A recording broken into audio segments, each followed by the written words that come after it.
Good evening, everyone. And it's not that I don't want to be close to you guys, but I was ordered to be here, right? To just for the camera. But to be honest, I really love to see the crowd here. And I'm also very afraid of telling you some moment of truth about our future. Right? That's also why I'm stepping up to the stage so that you don't hit me. Yeah? So my task today is to tell you about the 5 trends that's going to shape our future. Right? The first one, I think, is echo to Richard's message. We're getting older. Right? And maybe it's applied to many of us, but maybe one with Ralph, he never aged on his picture, right? Maybe he used the same picture over the last 20 years. Right? But, so we're getting older because of the changing demography that, Richard has already mentioned about. We are way too dependent on cell phone, on digital, right? With all the advancement, with all the higher penetration of smartphone and digital in the market. And guess what? We think that urban consumer always the king, right? But I'm telling you now is that we are actually the minority. Because rural is actually the market of volume, is a potential market for many of the clients, yeah? And we as consumer, we are becoming more demanding, right? We are more sophisticated, right? And one thing that we think consumer always have the power, but I'm here to prove you wrong because the retailer actually are the powerful guys. Yeah. So we go into each of these. First, let's go into changing demography. So whenever we talk about Vietnam market as a whole, we think of a very dynamic, very young, right, very active people. But I agree with Richard and Ralph that we're going to be soon to be an elder country, right? Right now the average age is 31, as he mentioned. And guess what? By 2020, we're going to have about 20% of our population that are the age group of more than 50 years old. Yeah? And here is the age breakdown for you guys. You can see in 2010, it's, we have a lot of younger guys here, right? It's just like when we are young, we very muscle up the top. But when we get older, right, it starts moving from the muscle down to the belly. Right? So we're getting more and more people here, right? So the question, the key message I want to send out, are we ready? Are we ready for the older consumer? Right? What are the key things that they are asking for? Right? One thing that Nielsen knows is that consumer now and consumer in the future, they will demand the same thing. They want to be connected, right, in the community. They want to have it now, and they want the best thing delivered to them, the best quality. Right? So that's the first trend that I would like to share. The second one is not much different from what Ralph and Richard have called out, is the advancement of digital, right? One thing that I want to show you is the mobile subscription.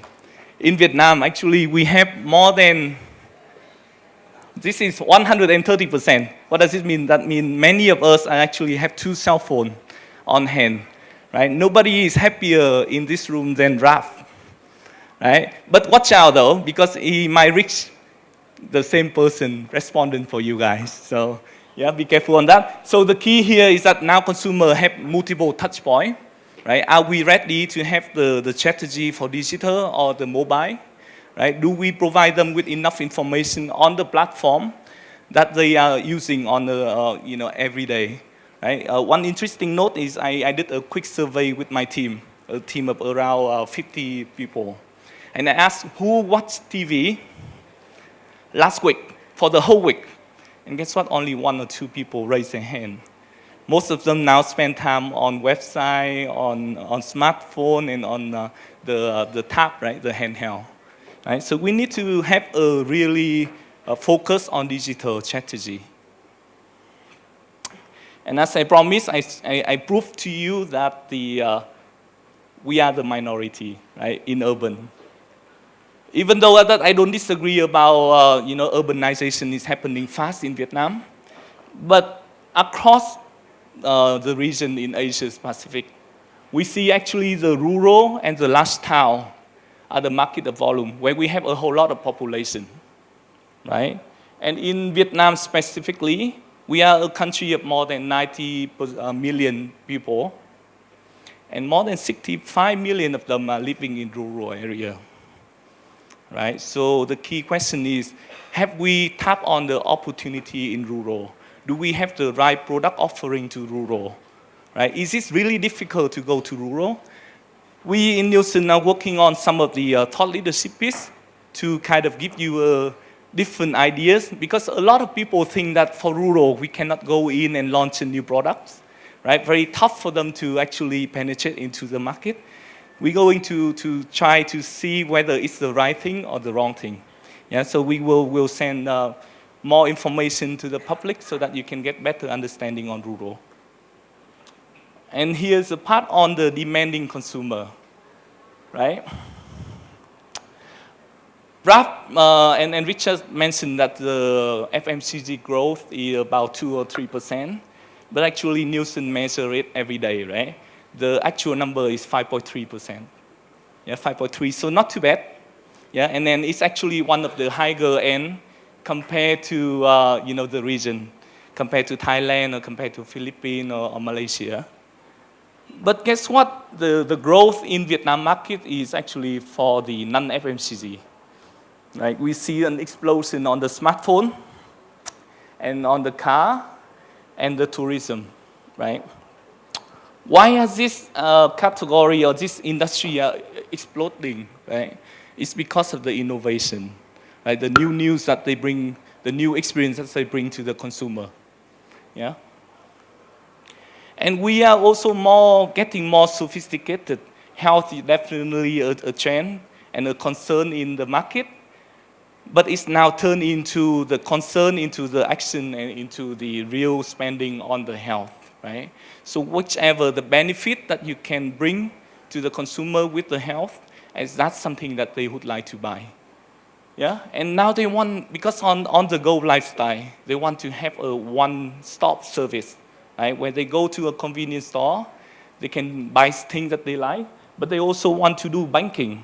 They also want to do postal service, and they want to fuel the gas, right? So if you have been to many other countries, you've seen that the gas station actually the most crowded area where they do a lot of things like this. Yeah. And last but not least is the retailer power, right? In Vietnam, I don't have the price like Richard, but who can give me a guess of how many stores are there in the market of Vietnam? I buy you a beer, I promise. Come on, I want some interaction from the audience. How many stores are there, including like on-premise, off-premise? How many? Anyone want to venture a guess? 30 million. 8 million. Other guess? 100,000 only? 8 million actually closer, but actually it's a lot lower. We actually are about 1.4 million store, including on and off, right? So they are, in our perspective, they are the first layer consumer for you guys, right? They have to support whatever the manufacturer want to push to the consumer, right? And more often than not, retailers have a whole lot of influence to what consumer buy, right? In one of our survey, our 2 times that consumer who take the recommendation from the retailer, from the shopkeeper, right? But they don't use it enough, because why? Only 1% of them talk with the consumer. If we can increase the 1% to maybe 10%, try to do the math and how much opportunity it would bring to the manufacturer side, right? And retailer always ask manufacturer, I want promotion for the consumer, I want this, right? But guess what? 98% of the consumer don't even recognize that there's some promotion going on, some new launch going on. Right? This is a huge opportunity missed for the retailer side. Right? So they do have the influence. Now, how do we leverage retailer to push more to the consumer, right? Get them help you is my message here. So that's all the channel I would like to share. I want to close this one with a last comment. We want to innovate ourselves, right? We have been lacking in FMCG, we have been lacking in terms of innovation. We want to push for more. We want to transform our way of doing things, right? Before we focus on the younger consumer, we want to start looking and taking care of the older generation. We want to disrupt, right, the market, the industry, with all the digital enhancement that we got. So with that, I want to close my, my presentation today. Thank you.